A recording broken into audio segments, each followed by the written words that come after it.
रतनपुर में शिव भक्तों की लगी भीड़। फागुन माह में आने वाली शिवरात्रि को महाशिवरात्रि के रूप में मनाया जाता है। इस दिन शिव भक्त व्रत रखते हैं और शिव जी की पूजा करते हैं।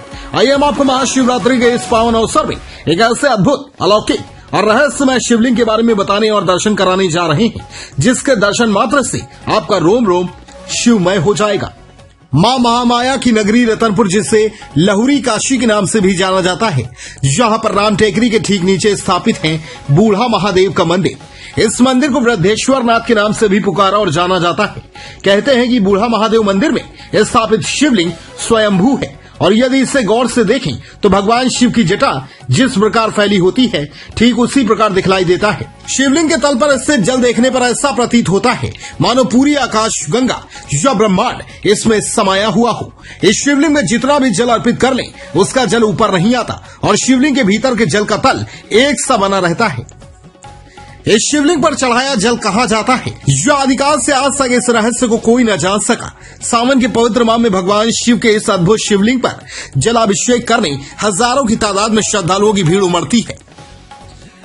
कांवड़िया अपने कांवर का जल लेकर बूढ़ा महादेव को चढ़ाते हैं। वहीं महाशिवरात्रि पर शिव भक्तों का दर्शन के लिए तांता लगा रहता है। वर्षों से है गहरी आस्था का केंद्र। Bureau report, Ratanpur.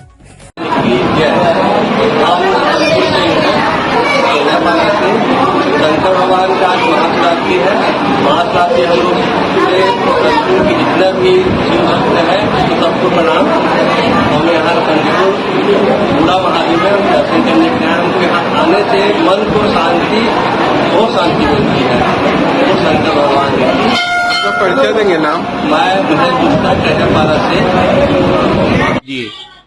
गंगा तरंग रमणीय जटा कलापमु गौरी निरंतर विभूषित वाम भागम नारायण प्रियमनंग मदापहारम वाराणसी पुरपतिम भज विश्वनाथम। रतनपुर में भगवान श्री शिव जी जो स्वयंभू हैं, वृद्धेश्वर नाथ के नाम से विराजित हैं, जिसको लोग बूढ़ा महादेव के नाम से जानते हैं। ये भगवान शिव एक अद्वितीय शिव जी हैं।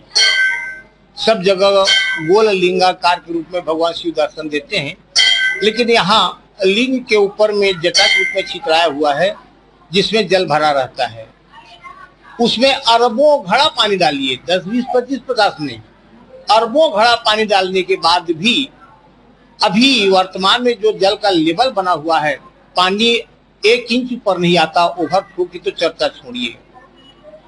यहाँ वैसे प्रतिदिन तो भीड़ होती ही है, विशेष पर्वों में भी भीड़ होती है, लेकिन खासकर फाल्गुन कृष्ण पक्ष के त्रयोदशी के दिन जब महाशिवरात्रि का पर्व पड़ता है, इस दिन भगवान शिव का दर्शन करने के लिए दूर दूर से और लोगों का जत्था यहाँ आता है। भगवान शिव जी का दर्शन करते हैं, अपनी मनोकामना भगवान जी शिव जी से निवेदन करते हैं और भगवान आशुतोष और रानी भगवान भोलेनाथ उन सब दर्शनार्थियों की मनोकामना पूरी करते हैं। धन्य है ऐसे भगवान शिव के श्री चरणों में हमारा बारंबार प्रणाम है।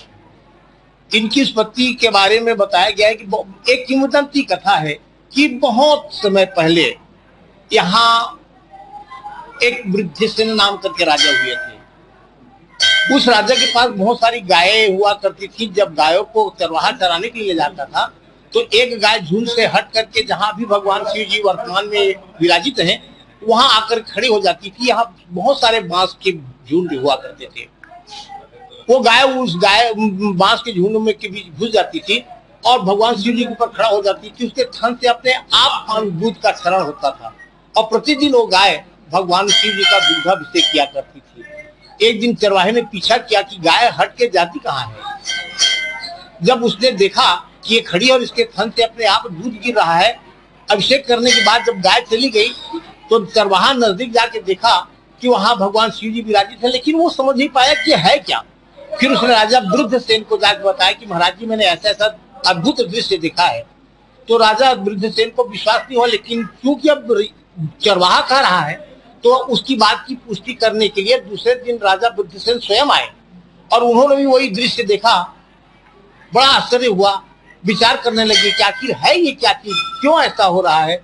उसी रात्रि में भगवान शिव जी ने दंडी स्वामी का रूप धारण करके राजा वृद्धसेन को दर्शन दिया और कहा कि राजन, मैं यहाँ स्वयंभू शिव के रूप में प्रकट हूँ और तुम इस स्थान पर मेरी मंदिर का निर्माण कराओ, तुम मेरी आराधना और पूजा करो, मैं तुम्हारे इस राज्य की रक्षा करूंगा। तो राजा वृद्धसेन ने फिर इस स्थान को साफ करा करके मंदिर का निर्माण करवाया और विचार किया कि इसका नाम क्या करूं, नाम क्या दूं।